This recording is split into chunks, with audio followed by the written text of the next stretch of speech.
తాకట్లో ఉన్న బంగారాన్ని విడిపించి ఆ రోజున మార్కెట్ ధర కట్టి మిగిలిన డబ్బును మీకు అందిస్తుంది కొమ్మూరి గోల్డ్.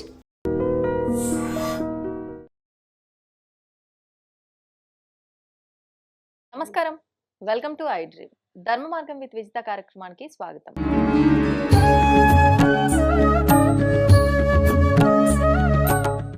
ప్రస్తుతం మనతో పాటు ఉన్నారు విశ్వ నియమాల ప్రచారకురాలు లక్కరాజు నిర్మలమ్మ గారు. ఇప్పుడు అమ్మతో మాట్లాడి మరిన్ని విషయాలు తెలుసుకుందాం. అమ్మ నమస్కారం. నమస్తే. అమ్మ, సంకష్టహర చతుర్థి అంటే మనం ప్రతి మాసంలో వచ్చినప్పటికీ ఒక్కొక్క మాసంలో ఒక్కొక్క పేరుతో ఆ విఘ్నేశ్వరుని ఆరాధిస్తూ ఉంటారు. విశేషంగా ఈసారి వచ్చిన ఈ సంకష్టహర చతుర్థి 2026లో రాబోతున్న మొదటి నెలలో జనవరిలో రాబోతున్న మొదటి సంకష్ట చతుర్దశి. మరి ఈ రోజున ఎటువంటి విధానాలు ఆచరించాలి అంటే, కొంతమంది ఇప్పటి వరకు అసలు ఈ సంకష్టహర చతుర్థి విధానాన్ని ఆచరించని వారు ఉంటారు, కొంతమంది ఆల్రెడీ చేస్తున్న వాళ్ళు ఉంటారు. ఎవరైనా చెయ్యొచ్చా, అసలు ఏ రకంగా చేయాలి అంటే, చేస్తున్న వాళ్ళు కొంతమంది ఒక నియమ నిష్టలతో ఇది ఖచ్చితంగా ఈ విధంగానే చేయాలి అనే విధంగా ఉంటుంది. మరి ఆ పద్ధతులు పెట్టుకుంటేనే చేయాలి ఈ విధానము, దాని గురించి ఏం లేదు నాన్న, పెద్దవాళ్ళు మనని బాగా బెదిరించారు. కొంచెం ముదురులం కదా మనం, కొంచెం ముదురులం అయిపోతున్నాం రాను రాను. ఇంకా మా జనరేషన్ తర్వాత మీ జనరేషన్, ఇప్పుడు వస్తున్న నెక్స్ట్ జనరేషన్ సంకటం లేదు, హరణం లేదు, ఏమిడిది ఊరికి ఏమేమో చెప్తున్నారు అంటున్నా అదే స్థితి ఉంది ఇప్పుడు రాను రాను జనరేషన్. అంటే ముఖ్యమైన పండుగలు తప్ప ఇవన్నీ ఏమిటి దానికి ఆంతర్యం రహస్యాలు తెలిస్తే. ఒక అబ్బాయి నన్ను వచ్చి అడిగాడు, ఏమమ్మా విశ్వ నియమాల పుస్తకము చదువుకోమన్నారు, ఎవరు చదువుతారు, మీరు సమ్మరీ చెప్పండి మేము వింటాం. ఇదేదో బాగుందమ్మా, సమ్మరీ చెప్పండి వింటాము అని అన్నాడు. అంటే సమ్మరీ చెప్పడం ఏంటి అని నా మనసులో అనుకున్నాను. నిన్న ఒక కాలేజీ లెక్చరర్ వచ్చి ఒక 10 పుస్తకాలు కావాలని అడిగింది. అంటే సరే అమ్మా 10 పుస్తకాలు ఎందుకు అని, మా లెక్చరర్స్కి ఇచ్చి చదువుకొని సమ్మరీ పిల్లలకు చెప్తారు అని అన్నది. అంత కోయిన్సైడ్ అయింది చూడండి. ఆ అబ్బాయి అడగడం ఏంటి, ఈవేళ ప్రిన్సిపల్ వచ్చి 10 పుస్తకాలు తీసుకెళ్ళి మేము సమ్మరీనే పిల్లలకి చెప్తాము, ఇప్పుడు చదువుకునే ఓపికలు లేవు పిల్లలకి. ఇంకొక అబ్బాయి వచ్చి నన్ను అడిగాడు, ఏంటమ్మా అసలు విశ్వ నియమాలు చదవమని మీరు చెప్తున్నారు, ఎవరికి ఓపికలు ఉన్నాయి, అసలు చదవరు ఎవరు అంటే. మా అమ్మాయిలు కూడా అన్నారు నాన్న, మా అల్లుళ్ళు కూడా అన్నారు, ఇప్పుడు ఏదో యూట్యూబ్ లో పెడితే మేము వింటాము, సబ్జెక్ట్ అంతా వాయిస్ రికార్డ్ చేయండి కానీ పుస్తకాలు ఎవరు చదువుతారు, అందులో తెలుగు ఎవరికి వస్తుంది, అసలే రాదు కదా. అలాని మా పిల్లలే అన్నారు నాన్న, బయటి వాళ్ళే అనుకోవడం కాదు, నిజంగా చదవటం లేదు చదవటం లేదు అని అంటే. ఆ అబ్బాయి అడిగితే హాట్ కేకుల్లా 3000 కాపీలు అమ్ముడుపోయాయి నాన్న. చూడు మరి. పొట్టి శ్రీరామకృష్ణ వైస్ ఛాన్సలర్లు కూడా అన్నారు, ఒక 500 వేయమ్మా, ఎవరు చదువుతారు ఈ రోజుల్లో, చదివే వాళ్ళు ఎవరు ఉన్నారు. పుస్తకాలు ఫస్ట్ ఒక 1000 కాపీలు వేశాను, ఒక నెలలో అయిపోయాయి. మళ్ళీ ఇంకో 1000 కాపీలు వేశాను, ఇంకో నెలలో అయిపోయాయి. ఇంకో 1000 వేశాను, అయిపోయినాయి. ఇంకా ఇప్పుడు న్యూ ఇయర్ లో నేను ఇంకో ప్రింట్ చేయించాల్సిన అవసరం వచ్చింది. దానివల్ల నాకు అర్థమైంది ఏంటంటే, ఆ అబ్బాయికి నేను ఇచ్చిన ఆన్సర్ అదే నాన్న. ఎవరికైతే నీడ్ కలుగుతుందో, ఒక సూత్రం 12 సూత్రాలు ఉన్నాయి దీంట్లో, మీరు చదవండి అన్నాను. 12 సూత్రాలు రోజొకటి మీరు చదువుకోండి, దానికి అనుబంధంగా శీర్షికలు చదువుకోండి. 15 రోజుల్లో ఈ పుస్తకం కంప్లీట్ అవుతుంది. మొదటి భాగం దాంట్లో రెండో భాగం అవసరం ఉండదు అప్పుడే చేస్తే. జీవితంలో ఏదో ఒక కష్టం వచ్చిన వ్యక్తి, నాకే ఎందుకు ఈ కష్టం వచ్చింది నేను తెలుసుకోవాలి అనుకున్నప్పుడు, ఒక ఆమె ఫోన్ చేసి, నా కొడుకుకు నేను పుస్తకం కొనివ్వాలనుకున్నా, వాడు చదువుతాడా, నా బిడ్డకి ఇన్ని కష్టాలు వచ్చినాయి, నీ బిడ్డకు చెప్పినా, కొడుకు చెప్పినా, కోడలకు చెప్పినా, పక్కింటి ఆమెకు చెప్పినా, మీ చెల్లెకు చెప్పినా వినరు. వాళ్లకు వాళ్ళే నాకు ఈ సమస్య ఎందుకు వచ్చింది, నాకు రిలేషన్షిప్లో ప్రాబ్లం వచ్చింది, నాకే ఎందుకు ఉద్యోగం రావటం లేదు, నాకే ఎందుకు అనారోగ్యాలు వస్తున్నాయి, నన్నే ఎందుకు ఇంతమంది బ్లేమ్ చేస్తున్నారు, ఎవరికి వాళ్ళు తమకు కష్టం వచ్చినప్పుడు ఆలోచించుకుంటే, గురి చూసి ఆలోచించినప్పుడు గురువు లభిస్తాడు అంటే పుస్తకం లభిస్తుంది అని అర్థం. ఆలోచన తనకి తాను చూసినప్పుడు గురువు అంటే గురి చూసి ఆలోచిస్తాం, మన ఇంటర్నల్గా ఆలోచిస్తాం, మన గురించి మనం ఆలోచించుకుంటున్నప్పుడు ఓహో ఏదో ఆంతర్యం ఉంది కదా అని అప్పుడు తెలుసుకోవడం మొదలు పెడతాం. అలాగే వినాయకుడు కూడా సేమ్ సంకటహర చతుర్దశి కూడా ఈ పుస్తకంలో ఉన్నటువంటి దాంట్లో. ఈ పుస్తకంలో విశ్వంలో భూమి ఉంది, విశ్వంలో భూమి ఉంది, మనలో కూడా భూమి ఉంది, తర్వాత నీరు ఉంది, సూర్యుడు ఉన్నాడు, గాలి ఉంది. అది అందరికి తెలిసినటువంటి విషయం. మళ్ళీ రిపీటెడ్ గా చెప్పుకుంటే నీకు నాకు ఇద్దరికి బోర్ కొడుతుంది, మీరే ప్రేక్షకుడికి బోర్ కొడుతుంది. భూమితో అనుబంధం ఉండడానికి పూర్వీకులు మనకేం చెప్పారు, మట్టి వినాయకుడి పూజ కంపల్సరీ నాన్న ఆ. చెయ్యండిరా బాబు అని చెప్పారు. అవును. వినాయకుడి పూజ చెయ్యండి అని అంటే మనం రెడీమేడ్గా వినాయకుళ్ళని పెట్టి బ్రేక్ డాన్సులు పెట్టి నేను ఈ రంగురంగుల పార్టీలో వినాయకుడు. నేను ఇంకో పార్టీ వాడిని, ఈ గల్లీలో వినాయకుడు ఆ గల్లీలో వినాయకుడు. మట్టిలో మాత్రం మనం చేతులు మట్టి తగిలి అబే మట్టి తగిలించుకున్నావి తుడుచుకో అంటే ఆ మట్టి ఏదో మనకు తప్పైనట్టుగా మనం హీనభావంతో చూస్తున్నాం నాన్న. అది తప్పు. ఎందుకంటే మట్టి అనే భావన మనలో లేకపోతే, ఆ స్పర్శ లేకపోతే, మీకు ఎవరో రిలేటివ్స్ ఫ్రెండ్స్తో ఉన్నారు, ఫోన్ చేస్తారు ఎప్పుడన్నా, ఇప్పుడు నేను గుర్తొచ్చాను ఇన్నేళ్ల తర్వాత అని నువ్వు ఎలా అంటావు? అవును. అలా మట్టితో మనకు అనుబంధం లేకపోతే మనలో ఉండే మూలాధార చక్రం క్లోజ్ అయిపోతుంది. ఓహోహో. మట్టి తత్వం మనలో లేకపోతే కాళ్ళకు చెప్పులు లేకుండా మట్టిలో నడవమని చెప్తున్నాను నేను. ఎందుకని ఎప్పుడు ఆ మట్టితో మనం స్పర్శిస్తేనే కదా. అవును. మన ఇంట్లో పిల్లలు ఎవరైనా ఉంటే స్పర్శతో కదిలి నా బంగారు కొండ అంటే మా అమ్మ నన్ను టచ్ చేసిందని ఆ స్పర్శనే ఎంత గొప్పగా ఉంటది. అవును. అలాంటిది మనకి ఎంత కష్టం వచ్చినా భూమిలో కాళ్ళు పెట్టుకొని భూదేవిని ప్రార్థించండి, కన్నీళ్లు పెట్టుకొని ఏడవండి. ఆ భూమి స్వీకరించి నీకు మంచి జీవితం ఇస్తుంది. ఆంతర్య రహస్యాలు చాలా ఉంటాయి నాన్న. అదే విశ్వ నియమాలలోని విశ్వరహస్యం మనం ఇప్పుడు చెప్పుకోబోతున్నది. ఏంటి నాన్న అంటే, భూమిలో కాళ్ళు పెట్టుకొని అనుబంధాన్ని కలిస్తే మనకు రిలేషన్షిప్ ఉంటుంది. మనమైతే ఫ్రెండ్స్కి ఎవరికైతే ఫోన్ చేయకుండా ఎప్పుడో కనపడ్డప్పుడు ఫోన్ చేసేవాళ్ళ బాగుంది అన్నప్పుడు మనలో ఏమవుతుంది, స్థిర నిర్ణయ శక్తి తగ్గిపోతుంది. మూలాధారం క్లోజ్ అయినప్పుడు పైల్స్ వస్తాయి, కిడ్నీలో స్టోన్స్ వస్తాయి, స్థిర నిర్ణయ శక్తి తగ్గిపోతుంది. ఒంటరిగా ఉండాలనుకుంటారు. ప్రతి చిన్న విషయానికి నేను చేయగలనా అనే భయం ఒకటి మనలో వస్తుంది. ఇవాళ జనరేషన్కి ఇప్పుడు జరిగినటువంటి మాటల్లో ఇదే కారణం. కాబట్టి వినాయకుడిని మట్టితో చేసి మనను పూజ చేయమన్నారు. విగ్రహాన్ని ఎలా ఇచ్చారు, మట్టితో మనం చేసి గరిక 11 వెయ్యండి అని అన్నారు.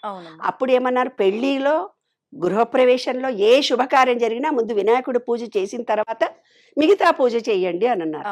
అది కూడా యాదృక వాడు ముక్కు పట్టుకోమంటాడు, ముక్కు పట్టుకుంటాము, అక్షింతలు ఏమంటే అక్షింతలు ఇస్తాం, దండం పెడతాం. దానిలో ఆంతర్యాన్ని మనం గ్రహించలేదు. అప్పటికి వాళ్ళు ఏం చేశారు, మనకు కొంచెం తెలివిగా నెలకొక్కసారి సంకటహర చతుర్దశి వస్తుందిరా బంగారు కొండల్లారా, ఆ రోజన్నా చెయ్యండి అన్నారు. ఈ రోజు విశేషం తెలిస్తే ప్రతి ఒక్కళ్ళు చేస్తారు. రియల్ ఎస్టేట్ రంగం పడిపోయింది.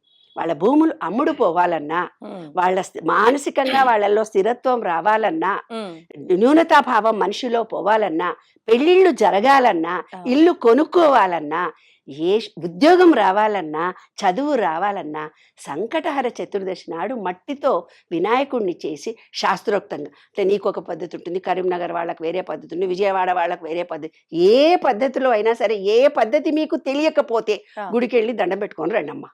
దండం పెట్టుకున్నా సరే సాయంత్రము సంధ్యావేళ చుక్కలను చూసి లక్ష్మీ గణపతినో చూసి దండం పెట్టుకొని వస్తే మనకు పూర్తిగా కోరికలు తీరుతాయి. అదే సంకటహర చతుర్దశి. అంటే వాళ్ళ ఇష్టం, వాళ్ళ శక్తి మేరకు. ఆఫీసుల్లో పనిచేసే వాళ్ళకు కుదురుతుంది, కుదరదు. చేయగలిగిన వాళ్ళు ఉపవాసము అంటే దేవుడికి దగ్గరగా ఉండడము, అంటే ఆయనను తలుచుకొని ఉండడం అనే దాంట్లోనే మనకు ప్రాధాన్యత ఎక్కువగా ఉంటుంది. అయితే ఆంతర రహస్యం ఏడు, పెద్ద పెద్ద చెవులు ఇచ్చాడు వినాయకుడికి. ఎందుకు ఇచ్చాడు, మనకు కూడా బుద్ధి పెరగాలని. చిన్న వినాయకుడిని, చిన్న శరీరం ఉన్న ఎలకనిచ్చాడు అంటే శ్రవణము చాలా తొందరగా మనం గ్రాస్ప్ చేసుకోవడానికి ఎలకను సూచించారు. తర్వాత ఏమిటి, మనస్సుపై మనకు నియంత్రణ ఉండాలి అనేది.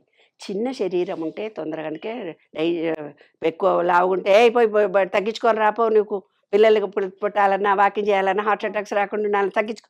సన్న శరీరం అంటే చిన్న ఎలక, దానికి సూక్ష్మంగా ఏ చిన్న శబ్దమైనా గ్రహించే సూక్ష్మ శక్తి మనలో వస్తుందని. తొండము ఆకారాన్ని సూచించడంలో మన మూలాధార చక్రం కుండలిని ఇలా ఉంటుంది. అంటే పైనుంచి వెళ్ళినటువంటి ఏదైతే గాలి ఉంటుందో అది కుండలిని ఓపెన్ చేసి మళ్ళీ ఇలా వినాయకుడి రూపంలో ఓంకారంలో ఉంటుంది. అంటే మన మూలాధార చక్రాన్ని వినాయకుడు అని, ఓంకారము అని, ఓం అని జపించాలని చెప్పడంలో ఆంతర రహస్యాలు ఇవి. కాబట్టి ప్రతి ఒక్కళ్ళు మానసిక స్థితి బాగా లేకపోయినా, ఇల్లు అమ్ముడపోకపోయినా, ప్లాట్లు అమ్ముడపోకపోయినా, రియల్ ఎస్టేట్ రంగంలో ఉన్న వివాహాలు కావాలన్నా, చదువులకు ఆటంకం కలుగుతుందన్నా భూమితో అనుబంధం ఏర్పరచుకోవాలి. 11 గరికను వేసి అందులో ఆంతర రహస్యాలు 2 చెప్తాను నాన్న. ఏంటంటే గరికను 11 చేసి 11 మాలలు, అంటే మీ చేతితోటే మీరు 11 వరుసల దారాన్ని పెట్టి 11 ముళ్ళు వేసి వినాయకుడికి వేయాలి. ఏ గుడిలోనన్నా వెళ్ళి వేయొచ్చు.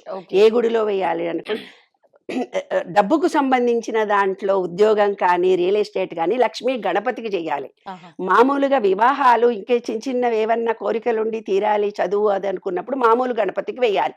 11 గరికను తీసుకొని, గరిక అంటే ఏంది, ఈ విశ్వంలో శాశ్వతంగా స్థిరంగా ఎనర్జీ ఉన్నది గరిక.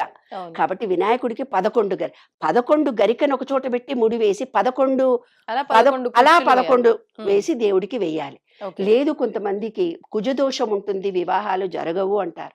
అప్పుడు ఏం చేయాలంటే అరటిపండు ఉంటుంది కదమ్మా, అరటిపండుని మామిడి తోరణాలు మనం ఎలా కుచ్చుతామో 11 అరటిపండ్లను ముడివేసి సంకటహర చతుర్దశి నాడు వినాయకుడికి వేస్తే కుజదోషం పోతుందని శాస్త్రాలు చెబుతున్నాయి. భార్యాభర్తల మధ్య అనుబంధం లేకపోయినా ఏవైనా ఇబ్బందులు ఇలా వచ్చినా ఆ వినాయకుడికి సంకటహర చతుర్దశి రోజు ఏమీ మీకు ఓపిక లేదనుకో నాన్న, ఓం గం గణపతే నమః అనుకోండి, ఓం గణపతే నమః అనుకోండి.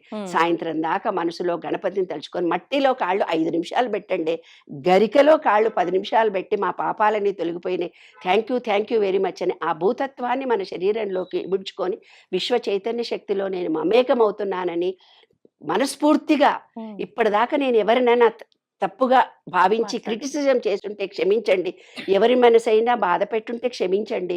ఈ మూలాధార చక్రం యాక్టివేట్ అవుతుంది.